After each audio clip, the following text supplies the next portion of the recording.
faly miarabana ny tokantrano manaraka ny météotsika raha ny sary azo tamin'ny zana-bolana manjaka trano aloha zany tsokana avaratra azy ho an'ny ilany atsinanany nosy iray manontolo iny a mitoeran-trano zay atao anatin'ny roa andro avy fa manomboka ny asabotsy kosa indray a dia andrasana indray ny fandalovana front ato a atsimony anosy ato ary tokatra zay dia mialefy zany a izay a tsiokana avaratra azy zay ny maripana amin'ny akabeny ihany koa dia tsy de misy fiovana firy raha ny maripana ho an'ny avoatany sy ny ilany atsinanany nosy iny fa ny any amin'ny tapany andrefany nosy zany no indraindray misy fiakarana kely indrindra ny any amin'ny tapany avaratra andrefana ny any an-dranomasina aloha zany amin'ny akabeny tsy de misy atahorana atao anatin'ny telo andro avy toy izao ny toetrantsika ho an'ny rapiso vao maraina dia misy ny orana malefaka amin'ny morontsiraka avaratra atsinanany nosy arahina herika zay ho an'ny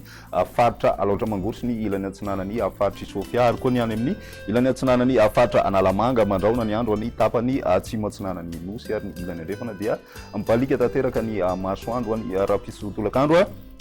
tsy de misy fiovana firy amin'ny akabeny ho an'ny ilany atsinanany nosy mandraona ny andro arahina orana hatrany ny morontsiraka ary erikerika ho an'ny ilany atsinanany tany Madagasikara ny any andrefana moa zany maina tanteraka hatrany ny andro raha ny maripana voavinavina amin'izay rapiso izay dia 6 degré celsius ny ambany indrindra zay ho an'ny avoatany hatrany no ahitana an'izay ary mahatratra 23 degré celsius kosa ny ambony indrindra hitany amin'ny faritry ny betsiboka any ho an'ny androny ma dia mbola saika mitoeratrany ny avaratra azy fa ny tapany avaratra atsinanana zany no somary matanjatanjaka izay tsiokana avaratra aza izay ao anatin'izay dia mitoetrany zany ny orana ho an'ny faritry ny savasy sy ny faritra analanjorofo ary ny faritra atsinanana zay mety arahina herika hatrany zay ny faritry ny laotra mangoro ary ny ilany atsinanany faritry sofia mandraona ny andro any amin'ny faritry melaky ary ny tapany avaratry ny faritry menabe vao maraina moa zany fa ny atoandro kosa dia miverina maina amin'ny akabeny ny ambiny kosa dia mibalika hatrany ny masoandro raha ny maripana voavinavina ao anatin'izay ny maripana ambony indrindra raha ny avoatany dia midina hatrany amin'ny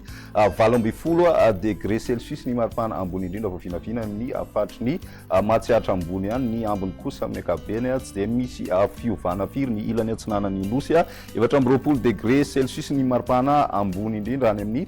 faritra atsinanana zany ny andro ny sabotsy dia manomboka miverina tsikelikely ny zavona ho an'ny ilany andrefany avoatany mbola mitoetrany aloha zany ny orana ho an'ny morontsiraka atsinanany nosy ary mandraona hatrany ny andro any amin'ny faritra loatra mangoro ny ilany atsinanana alamanga ary ny ilany atsinanany faritra sofia ny ambiny maina tanteraka ny andro raha ny maripana voavinavina amin'izay andro ny sabotsy izay dia miverina miakatra tsikelikely indray ny maripana ambony indrindra ho an'ny avoatany tsy de miesika firy zay ho an'ny ilany atsinanany nosy zany hoe ny any amin'ny morontsiraka atsinanana zany ny mafana indrindra voavinavina dia mahatratra hatrany amin'ny 20 degré celsius zay mitoetra hatrany any amin'ny faritry betsiboka ary ny any amin'ny faritry melaky iny ny manana isin'izay maripana ambony indrindra